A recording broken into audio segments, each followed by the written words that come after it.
നിലവിലെ സംഘർഷ സാഹചര്യം കണക്കിലെടുത്ത് ഹോർമുസ് കടലിടുക്കിലൂടെ കടന്നു പോകുന്ന വാണിജ്യ കപ്പലുകൾക്ക് സൈനിക അകമ്പടി നൽകാനാകില്ല എന്ന് US നാവികസേന. ഇക്കാര്യം ആഗോള ഷിപ്പിംഗ് വ്യവസായ മേഖലയെ സേന അറിയിച്ചെന്ന് റോയിട്ടേഴ്സ് റിപ്പോർട്ട് ചെയ്യുന്നു. യുദ്ധം ആരംഭിച്ചതു മുതൽ ഈ ഒരു സുപ്രധാന ജലപാതയിലൂടെ കടന്നുപോകാൻ ശ്രമിക്കുന്ന ടാങ്കറുകൾക്ക് സംരക്ഷണം വേണമെന്ന് ഷിപ്പിംഗ് കമ്പനികൾ ആവശ്യപ്പെടുന്നുണ്ട്. ഷിപ്പിംഗ്, ഓയിൽ മേഖലകളിലെ പ്രതിനിധികളുമായിട്ട് US നേവി പതിവായി ചർച്ചകൾ നടത്തി വരുന്നുണ്ട്. ഭീഷണിയുള്ള സാഹചര്യത്തിൽ കപ്പലുകൾക്ക് അകമ്പടി സേവിക്കാൻ തൽക്കാലം തങ്ങൾക്ക് സാധിക്കില്ല എന്ന് ഈ കൂടിക്കാഴ്ചകളിൽ നേവി വ്യക്തമാക്കുകയായിരുന്നു.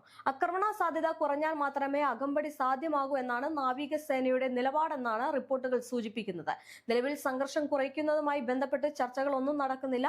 അമേരിക്കയുടെയും ഇസ്രായേലിന്റെയും സംയുക്ത അടിക്ക് അതേ നാണയത്തിൽ തന്നെയാണ് ഇറാൻ തിരിച്ചടിക്കുന്നത്. ഫെബ്രുവരി 28-ന് ആക്രമണം ആരംഭിച്ച ശേഷം ഹോർമുസ് കടലിടുക്കിലൂടെയുള്ള ഗതാഗതം നിലച്ചിട്ടുണ്ട്. ഇതോടെ എണ്ണ വിതരണം തടസ്സപ്പെട്ടിരിക്കുകയാണ്. ഹോർമുസ് കടലിൽ